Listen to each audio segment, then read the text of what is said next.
Broker Bulletin acknowledges the traditional custodians of all the lands across the country on which we record our podcast and pays its respect to all Aboriginal and Torres Strait Islander people. Welcome to the Broker Bulletin podcast, where better begins.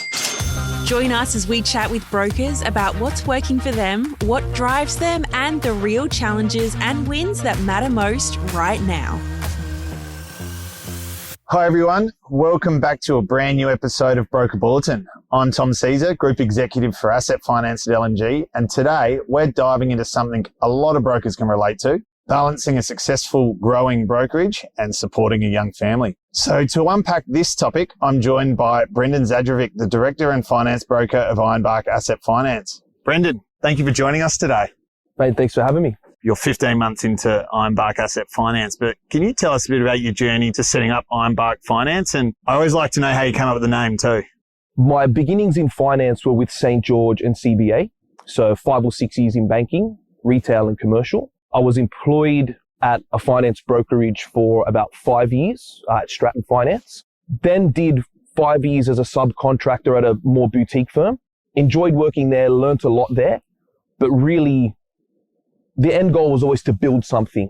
I needed the environment to be able to do that. So myself and another long-term broker friend of mine, we branched out and we started Ironbark in August 2024. The name, literally one of my work colleagues helped me come up with it, and I wanted something that was strong, Australian.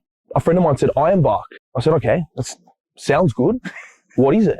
Ironbark is one of Australia's hardest timbers. And it's actually resilient to bushfires. Yeah. So its bark, its burnt bark turns into armor, which insulates it and protects it against fires. So I thought, that's pretty cool. Sounds cool. Sounds cool. And, it's a pretty popular name. I've got one of my biggest customers owns like a big, massive cattle ranch. And his name's Ironbark Thoughts. So, mate, as soon as I got him on the books, he was like, Ironbark? He's like, oh, mate. He's a new client? Done. Client number one. Signed the contract straight away. Love it. That's how so 5 years banking, 10-ish years broking. Yeah. And then started the journey at Ironbark, yeah. Time to do it yourself. So, look, 15 months into the journey, you've had great growth in the first 12 months. It's an exciting one. Tell us a bit about, what's the structure of the team now? How's the business look after 15 months for you? We've got a core business model, which I call it, which is employees of the business in the office, dialed in, doing their thing. That's where all the inquiries from our various channels flow towards. Yeah. So that's myself, 2 brokers, Jai and Gatsby, and our offshore guy, Gerald. Yeah, nice. Then we also have a contractor model, which is more brokers with their own established customer base. They don't need any inquiry from me. Yeah. They basically utilize our infrastructure. Yeah, love it. The IT support, the admin support, the branding. Yeah. So now there's a team of, there's 7 of us. Yeah, nice. Yeah. That's exciting. So, first 15 months, exciting growth doesn't come without some pain and challenges. What are some of the valuable lessons you've had over those first 15 months? And look, the lessons that have helped shape probably the trajectory of the business too. I would say in the early days, being a good broker doesn't necessarily mean you're going to be a good business owner. Broking and building a business are 2 different tasks. Yeah. Early days, I did feel the responsibility or the pressure of having to do everything myself. Yeah. Because I wanted to ensure the right quality of work and the right outcome. Yeah. After you and I sat down and had that meeting, which I'm very thankful for, by the way, you sort of helped me open my eyes as to what should be automated? Yeah. What should someone else be doing? They're just trained to do it, need to trust them. Really getting an understanding of the data. Yeah. Because for my whole career, I've just been the sales guy. Yeah. I've been on the phone. I've been hunting. Yeah. I've not ever been a big data guy. Yeah. Yeah. So a lot of it was... I suppose your data as an employee would be given to you for you. Correct. Yeah. Yeah. So really it was a matter of being able to step back, adopt a more analytical mindset, and trust the people that are in the position to do those jobs to do their jobs. Yeah. Provide them with the right training, automate what can be automated, and really stay on top of the data and and basically let that speak to you and tell you where you need to focus. Yeah, love it. Love it. So, I mean, that transition, there's a lot of brokers that have set up a business being yourself an employee number one of your own business. Yeah. You got to generate the revenue. And there's always this transition from loan writer to business owner. And it really is a transformation over a period of time. But, you still do both. How do you go with managing and prioritizing your time around, okay, I've got to write deals and I've got to work with the team and finding that balance as one day you'll get off the tools. Yeah. But how are you finding, getting that balance right at the moment? 100%. So I think what's supremely important when you're juggling multiple things is your time management. Yeah. And I would chalk that up to my time at the bank. When you're working for a bank, call center or a teller, you are literally monitored down to the minute. Your output is a minutely thing. Yeah. And although it may seem draconian at the time, and I didn't really enjoy being micromanaged to that level. I can't imagine you enjoying that. But although at the time I didn't like it, what it did give me was an ability to self-manage myself literally by the minute. I suppose that's like builds the discipline and better habits. Correct. Yeah. How much you can achieve in one day. Yeah. And what I noticed with a lot of the successful brokers that I've worked with over the years is everyone's monitoring their daily output. Yeah. The more you do a day, the more you achieve each day. Yeah. As a broker and a business owner, yes, my job is to train the lads. My job is to build the business. But I also write loans. Yeah. So where I was able to make use of that time was the gentlemen that I'm training up to be brokers. They know that when they hear me on the phone, they drop tools. Yeah. And they get their notepads out. Yeah, love it. So they get to see me doing it live. Yep. Which is what I think is a big advantage for them. So I don't go off into my office, shut the door, and do it on my own. I stand up, I walk around, I make sure they see, hear, observe everything that I'm doing. Love it. Get off the phone call, give them a little synopsis of what happened in the call, something I did good, something I did bad, and really just sort of doing the job out in the open so the lads can observe and learn. So would you say your leadership style in terms of the way you run the team, it's sort of, you're in this coaching phase of, here, I'm going to teach you how to do it, listen to the way I do it and take some learnings from it, take it into your day to day? Yeah, literally, I would say I look at it like a sporting team. Yeah. Like I'm the captain. I'm on the field as well. Yep. So it's, lead by example, and they really get to. One of the lads, young Jai, he's really gone from strength to strength, month in, month out. Yeah. And one of the things I said to him from the start, I said, mate, there's no price for reinventing the wheel. Yeah. Everything that I do as a broker, majority of the things that I do as a broker that are successful, I've copied off someone else in the past. If you hear me saying something, and the lads laugh because they hear me say the same catchphrase. Someone calls me, hey, Brendan, what are you doing? Oh, mate, just changing lives one car at a time. They'll hear it 10 times a day, and then I'll hear the lads start to say it. And it's a good little icebreaker, gets them laughing. It's obviously a joke. Yeah.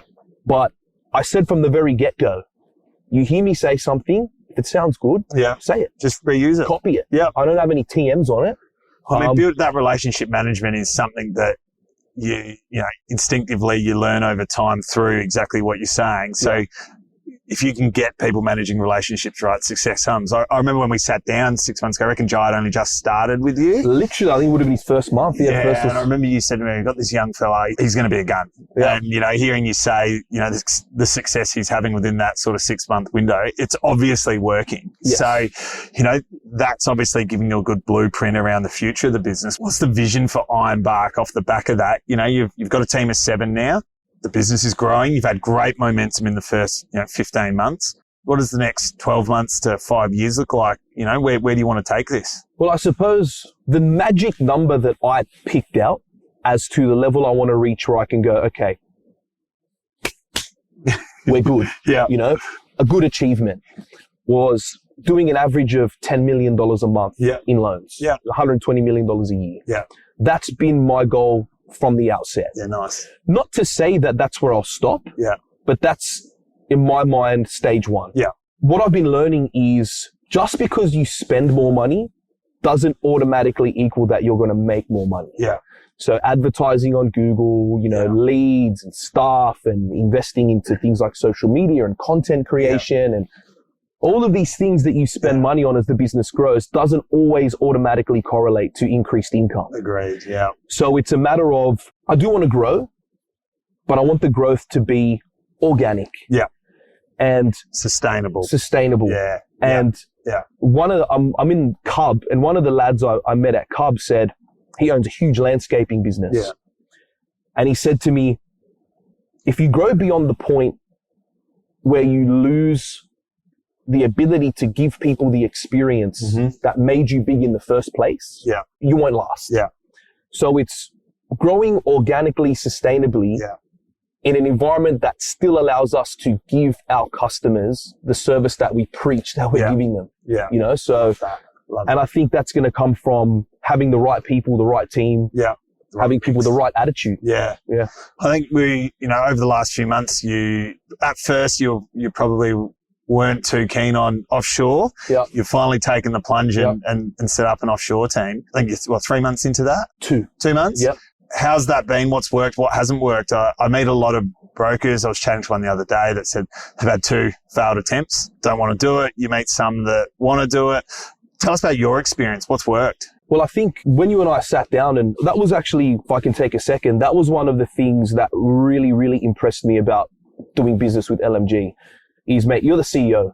You took the time out for little old me, brought me in, we sat down, we had a couple of hours together, and you literally just gave me your insights into my business and my journey. And one of the things was admin support. Yeah. And I walked away from that conversation thinking, man, I'm really appreciative of your time. But then I was surprised when LMG reached out and you said, we've got offshore guys trained, ready to roll. Yeah. I know we said admin support was an item. What do you think? Yeah. So one of the things that I think has worked, to answer your question, was, mate, the credit goes to you guys. You know, you trained them, you introduced them. All I had to do was basically set up an Outlook account for them. Yeah. You know, so what's worked was, and I'm thankful for that. So thank you for LMG for that, and mate, appreciate it. By the way, to anyone listening, I didn't ask him to say that. so great plug for LMG. Great plug. But it is true. They've obviously fallen into your business quite well in terms of the operation. Well, I think I was talking about this off screen beforehand. I don't think it's any coincidence that the month that we got our offshore support guy, Gerald, who's a legend, we had our best month. Love it. My core business guys, their output increased because it was just 2 or 3 hours extra a day selling. I think, as you were talking about before, that relationship, providing that service, not losing sort of touch of the business and what's making it, big and grow. I think that it is really important to make sure, how do you put time in the day of your brokers? Because you want them not only building relationships with customers, but not letting the ones go that they've built that have got you to where they are, and the relationship with the customer is just so important. 100%. So, I think hearing the vision of the business growth being sustainable is pretty crazy the way you've done it in the first 15 months. And I'm excited to see where the next 5 years goes. And I don't think it's going to take you long to hit your first goal. And looking at the conversations we've had over the last 15 months, I'm assuming you're going to keep hitting bigger and better goals. Thank you. So business is one thing. It is. I've got 2 kids. Yep. 3 scares me. Yep. 4 probably has me running for the hills. You've got 4. You've set up a business amongst being a father. But how the hell do you do it? Oh, man. Kudos to you firstly, 4 kids. Thank you. How do you do it? Oh, that's it's a broad question. It's a good question. I think a lot of brokers do struggle with the balance of raising a family and, finding that balance. So we'd love to hear, your experience and some of the lessons you've had. It's definitely something that's a going concern in my life, is making sure that balance stays intact. Yeah. Anyone who asks me about how I do what I do, I sort of have this model in my mind of a triangle. And each day, I'm pretty much deploying my energy into one of 3 things, 3 points in that triangle. That's family, health, and career. Yeah. Family is the reason I do what I do. My career is what allows me to provide a good life for my family. I can't do either of those things if my health isn't in check. Yeah. So it really is cutting the crap, so to speak. I'm a bit of a nerd. I love to read. One of my favorite people in history is Miyamoto Musashi. He's this samurai warrior, right? And one of his sayings is, do nothing that is of no use. Yeah. So simple, but so simple. Yeah. So in a day, from the moment I wake up, I'm doing something for a reason. Yeah. That's not to say I'm not having any downtime. Yeah. Because downtime, there's a reason for that. Yeah. But it's what are you doing in your downtime? Yeah. How do I balance it? It's funny. You have no choice, really. It's the kids are there. They need to be fed. They need their dad, you know? So really is a matter of being, when I'm at work, I'm at work. Yeah. I'm focused. I'm dialed in. All my energy and attention is going to work. When I'm at home, I'm with the kids. Yeah. My energy, my attention's going to them. Now, there are small instances where, yes, I need to pick up the phone. Mm. You know, someone calls me after hours, a repeat client. There's something's gone down. And I got to take it. Yeah. I wouldn't say that I'm perfect and I've found the perfect balance. Yeah. But just being mindful of that balance and being mindful of the fact that, hey, you're working so that you can provide a good life for your kids. Yeah. If work takes you away from them, what are you doing? Yeah. You know, like you got to dial it back. So what about you're speaking about probably work and family. What about the health part? What do you do? What does your weekly routine look like to maintain, you know, your health, to be a better dad, to be a better business owner, to be a better husband? Well, one of the things that I say to pretty much any broker that trains under me is I always like to give them the alternate reality piece, right? So, you know, let's say you were to split yourself into two people, two split universes. Yeah. One person wakes up, smashes a can of Monster energy drink. We've all worked with one before that does it. gets to work on the dot, still half asleep, starts working. Yeah. Okay. Or someone who wakes up a couple hours early, goes to the gym, has a good breakfast. By the time they get to work, they're dialed in, they're ready to go. Yeah. Those two people will be in the office for the same amount of hours, but it's what they've done outside of work that is going to have a big impact on how much energy they can deliver at work. 100%. I couldn't agree more. So, mate, it's really just making sure exercise. I just like going to the gym. Yep. You know, one of my friends has a Muay Thai gym, so sometimes we hit some pads together. Yeah. But predominantly it's just gym and nutrition. Love it. Try to cut out the junk food and going to the gym, expending that energy, I feel gives you energy for the day. Clears your mind. It's crazy. Like I try and find in the mornings, I'll go for a walk with no AirPods in. Beautiful. So it's some sort of exercise in the morning. But the best way for me to start my day is a walk with no AirPods. Yep. So I can hear my footsteps. I can hear the noises around me. And I notice a difference in myself at work when I've been able to clear all of those thoughts in my head because I've had that hour to myself 100%. before the kids get up, and then the kids get up and you're a better version of yourself. Oh, definitely. And I don't think it's, you know, you mentioned the one that comes in there on their second Monster when they walk in. And the reality is, you're right. You do, how someone does conduct themselves outside of work does have an impact on the workplace. You know, speaking of, you know, workplace, you look at, you know, culture, building a new team, you've got some newbies you've been training up, etc. How are you investing time into the culture, you know, of your workplace, and, you know, how do you support them? For me, it's someone who's in my team automatically has my trust and respect. Mm-hmm. I don't want to micromanage anyone at all. Yeah. But I want them to be responsible enough that they micromanage themselves. Yeah. Because if you're your own coach, if you're your own, you know, judge, I feel like culture is a result of who you hire. Mm-hmm. And if I'm hiring someone and their attitude is wrong, then they're creating double the work for me. Yeah. Not only do I have to show them how to be a broker, I have to teach them how to have the right attitude. Yeah. So I think massively it's part of just hiring the right type of people, someone that already shows up to work with the correct attitude. I would hire someone with a great attitude, poor resume, over someone with a great resume, poor attitude. I mean, Jai was selling fruit and veg before this job. Yeah. You know? Yeah. Fresh out of school. Crazy, isn't it? But he had the right attitude. I still remember when you said, "Oh, this kid's going to be a gun. He's got the right attitude." I actually remember you saying it when we caught up 6 months ago, and now, as I mentioned, hearing that output, you're spot on. When you do get the right attitude, you can sort of broking's the easy part to teach. That's right. The ones who work hard and have the right attitude and self-awareness. I think you're sort of probably summarising what you're saying. If people have got that self-awareness and they're accountable to themselves, so you're obviously, the culture you're forming is that people are self-aware, they're accountable, and you don't want to have to micromanage them and build a framework that allows them to be a high performer that isn't relying on you.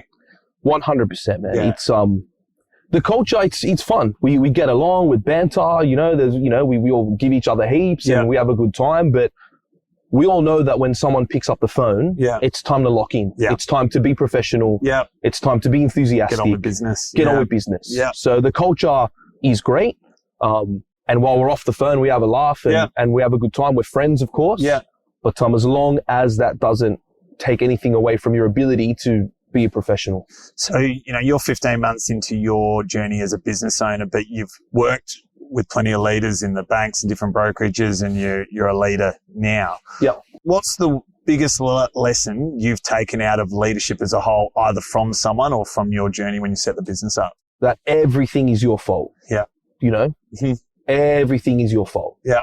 If you're the leader, the buck stops with you. Yeah. And there was a great book that I read was Extreme Leadership. Yeah. Extreme Ownership. Yeah. Jocko is an ex-Navy SEAL guy. Yeah, nice. If something goes wrong, ultimately, it's your business. Yeah.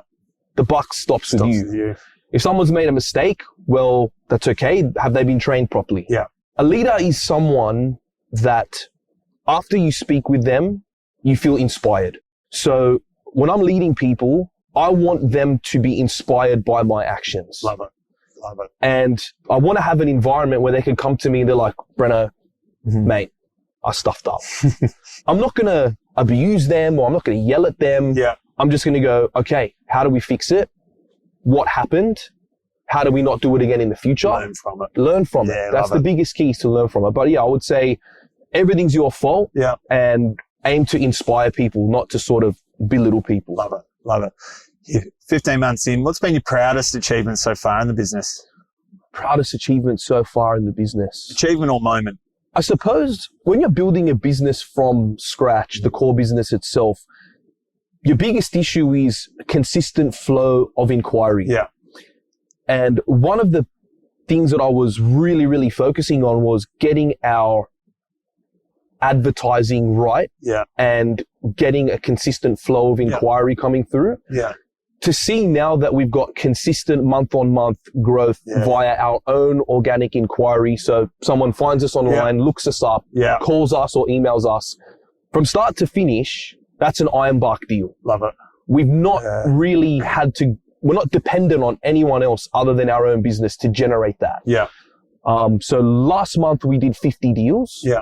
And quite a large percentage of those deals were from purely self-generated, Ironbark-owned deals. Love it. Jai hit a milestone that he was chasing for a number of months. Yeah. We did a good amount of, it was just a solid month. Yeah.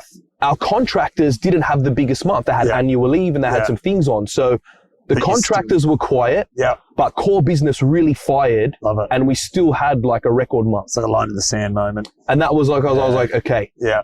We were going in the right direction. Yeah. And I had a bet with Jai that I'd buy him a fresh caliber polo, because he likes the polos that I'm wearing. So I said, mate, you hit this target, I'll shout you a free polo. And so he's wearing that shirt in the office today and he's loving it. So that was the result of last month was a moment where I was really happy. Love it.